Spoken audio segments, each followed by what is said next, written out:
नमस्कार बच्चों, अब तक के वीडियो लेक्चर्स के द्वारा आप कोशिका की सामान्य संरचना से परिचित हो गए हैं। इसके अतिरिक्त आपने कोशिका अथवा पर्टिकुलरली पादप कोशिका के अंदर पाए जाने वाले विभिन्न कोशिकांग व पादप कोशिका के विभिन्न भागों के बारे में भी जानकारी प्राप्त कर ली है। आज हम पढ़ने जा रहे हैं कोशिका की निर्जीव अंतर वस्तुएं अथवा non living inclusions of cells के बारे में। यद्यपि कोशिका एक जीवित संरचना है, परंतु प्रत्येक कोशिका में कुछ ऐसी वस्तुएं पाई जाती हैं जो कि निर्जीव प्रकार की होती हैं। सामान्यतः यह कोशिकाओं में होने वाली विभिन्न उपापचयी या मेटाबॉलिक क्रियाओं के कारण बनती हैं। ये पदार्थ निर्जीव होते हैं और कोशिका के विभिन्न भागों में उपयोग में आते हैं तथा एकत्रित होते रहते हैं। न केवल पादप कोशिका के लिए अपितु मानव जाति के लिए भी ये पदार्थ विविध रूप से उपयोगी होते हैं। इन पदार्थों को कोशिका में उपयोगिता के आधार पर मुख्यतः 3 भागों में बांटा जा सकता है।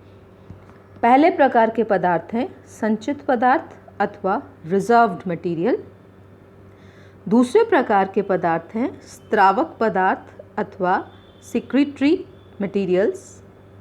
और तीसरे प्रकार के पदार्थ हैं अपशिष्ट पदार्थ अथवा वेस्ट मटेरियल। तीनों ही पदार्थ फर्दर अपने नेचर व प्रकृति के आधार पर कई भागों में बांटे गए हैं। सर्वप्रथम हम पढ़ते हैं संचित पदार्थों के बारे में या रिजर्व सब्सटेंसेस के बारे में। जैसा कि इनका नाम ही बता रहा है, ये रिजर्व्ड या संचित रहते हैं। सामान्यतः इन पदार्थों का उपयोग भोजन के रूप में किया जाता है। जब यह आवश्यकता से अधिक मात्रा में उत्पन्न हो जाते हैं तो यह संचित भोजन या संचित पदार्थ के रूप में एकत्रित हो जाते हैं। अब प्रश्न यह उठता है कि कोशिका में यह किस स्थान पर एकत्रित होते हैं।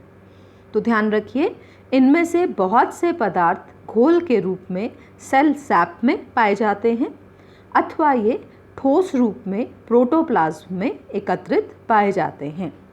तो आइए देखते हैं संचित पदार्थ कौन कौन से हो सकते हैं। तो सर्वप्रथम पाया जाने वाला संचित पदार्थ है कार्बोहाइड्रेट्स।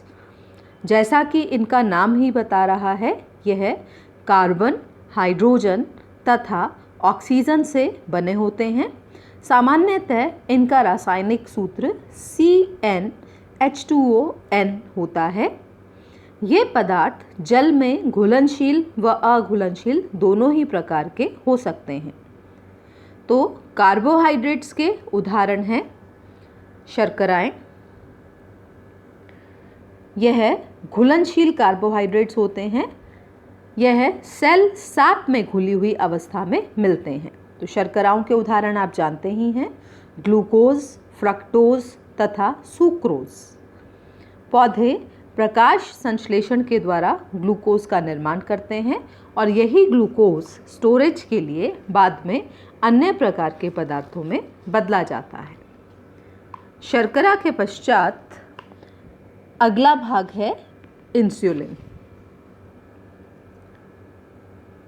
शर्करा तथा शर्कराओं के पश्चात हम देख रहे हैं स्टार्च के बारे में। स्टार्च अविलयशील कार्बोहाइड्रेट्स होते हैं। सामान्यतः पौधों में स्टार्च ही प्रमुख संचित भोजन होता है। पौधों के जड़, तना, पत्ती, फल, बीज इत्यादि सभी भागों में यह स्टार्च कणों के रूप में इकट्ठा हो जाता है। यह स्टार्च कण अथवा मंड कण अलग अलग आकृति के हो सकते हैं। इसके पश्चात अगला संचित पदार्थ है इंसुलिन। यह नाम आपने सामान्यतः सुना ही होगा। यह एक घुलनशील कार्बोहाइड्रेट होता है। प्रमुख रूप से जड़ों या अन्य भूमिगत भागों में पाया जाता है। इंसुलिन के पश्चात अगला हम पढ़ेंगे ग्लाइकोजन व सेल्यूलोज के बारे में। ग्लाइकोजन तथा सेल्यूलोज भी एकत्रित पदार्थों के रूप में पाए जाते हैं।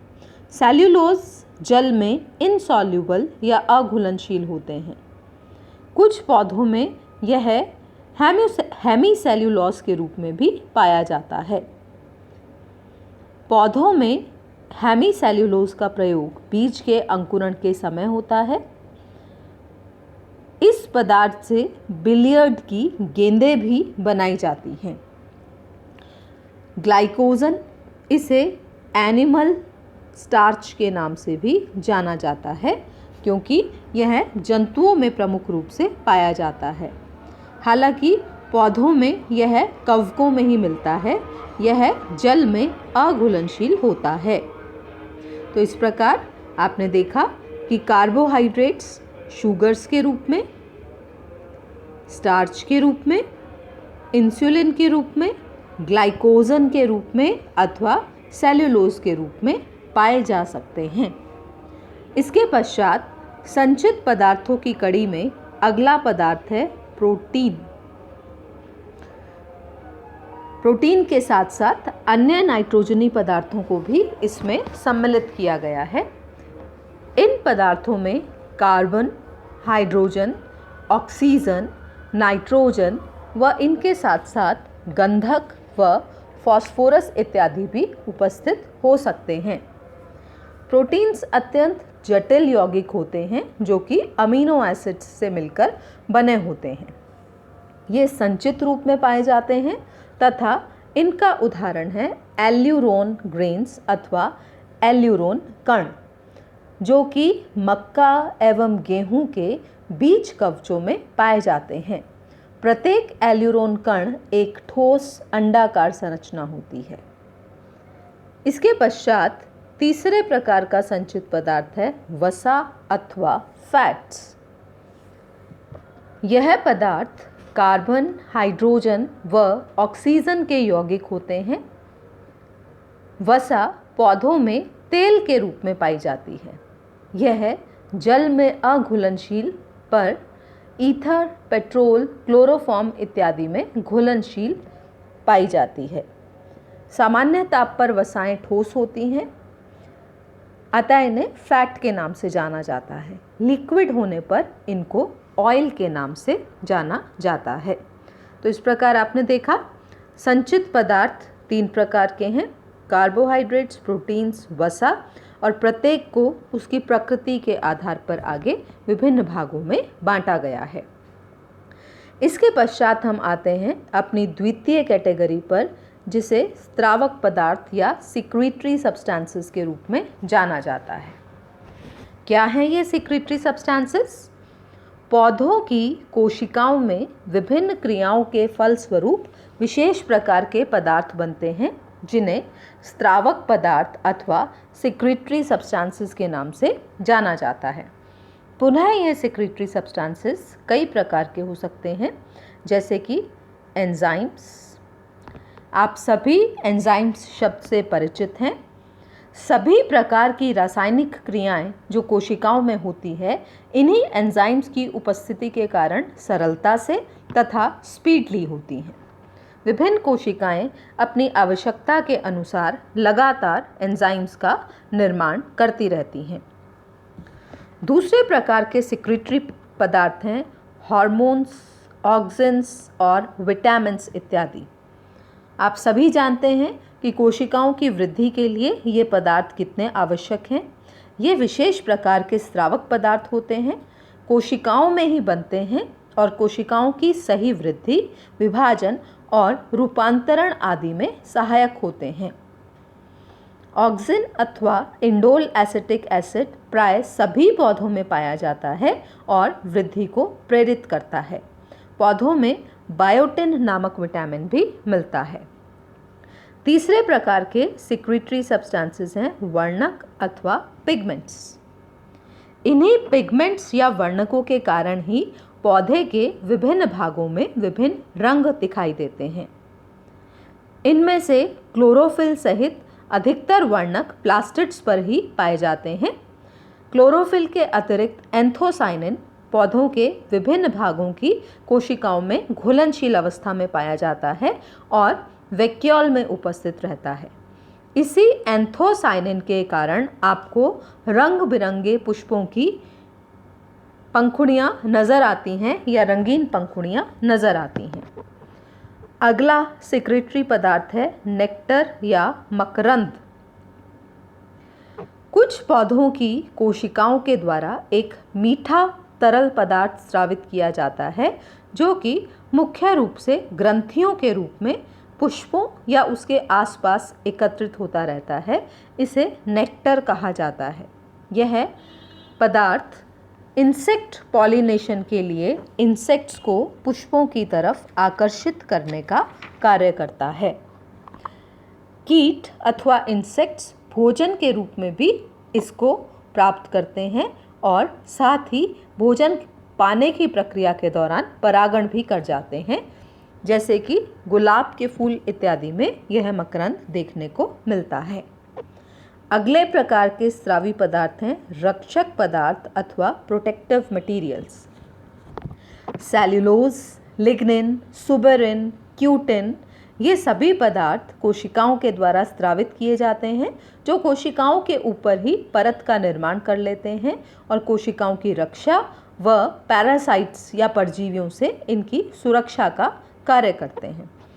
इन सब के अतिरिक्त कुछ अन्य रासायनिक पदार्थ भी हैं जो कि पौधों के द्वारा सिक्रीट किए जाते हैं, जैसे कि विभिन्न पौधों के पुष्पों के द्वारा अनेक प्रकार के सुगंधित तेल अथवा कई प्रकार के तरल अथवा पाचक पदार्थों इत्यादि का स्रावण किया जाता है।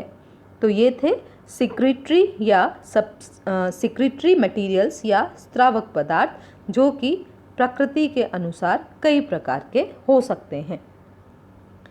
अब हम आते हैं तीसरे प्रकार के पदार्थों पर जिन्हें कि अपशिष्ट पदार्थ या वेस्ट मटेरियल्स के नाम से जाना जाता है।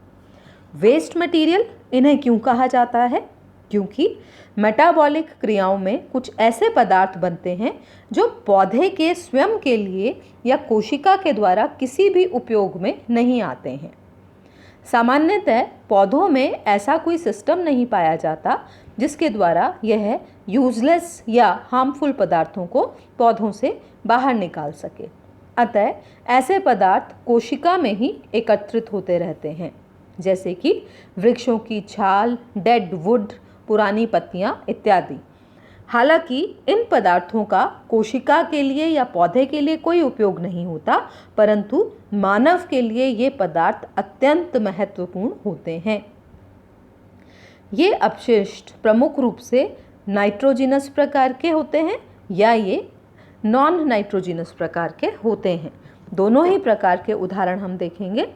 सर्वप्रथम हम देखते हैं ऑर्गेनिक अपशिष्ट पदार्थ, नाइट्रोजनी, ऑर्गेनिक में भी नाइट्रोजनी प्रकार के अपशिष्ट पदार्थ। नाम ही बता रहा है, नाइट्रोजनी पदार्थों में कई एल्केलॉइड्स पाए जाते हैं। ये अधिकतर विषैले तथा कड़वे होते हैं। इनमें से अधिकांश पदार्थों का उपयोग मेडिसिन्स के रूप में या मानव के द्वारा दवाइयों के रूप में किया जाता है। इसके एग्जाम्पल्स या उदाहरण हैं morphine, strychnine, caffeine, quinine, nicotine, atropine, cocaine तथा चाय में पाया जाने वाला थीन। एल्केलॉइड्स सामान्यतः दवाओं व पेय पदार्थों के रूप में काम में लिए जाते हैं। इसके पश्चात हम देखेंगे नॉन नाइट्रोजनस या अनाइट्रोजनी पदार्थ। अनाइट्रोजनी पदार्थ में आने वाले प्रमुख पदार्थ हैं गोंद, रेजिन्स,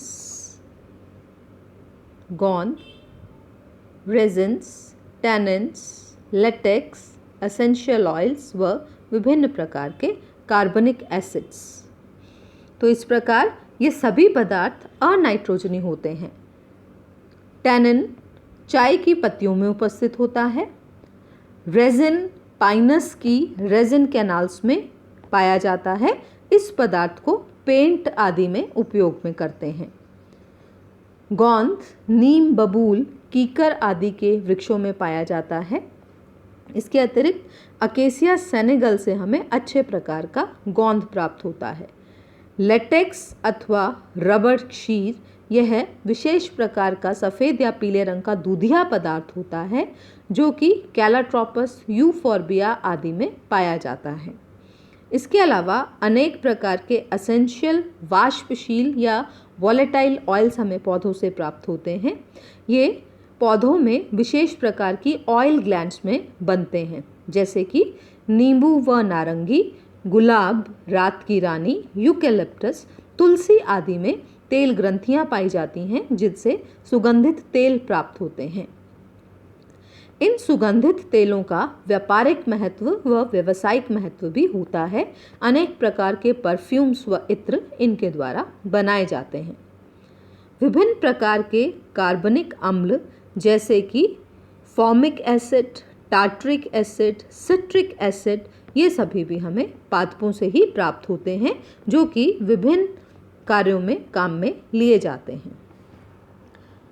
इसके अतिरिक्त कुछ अकार्बनिक पदार्थ जैसे कि silica, calcium oxalate, calcium carbonate, raphides, spherocrystals व अदर क्रिस्टल्स भी पौधों में पाए जाते हैं।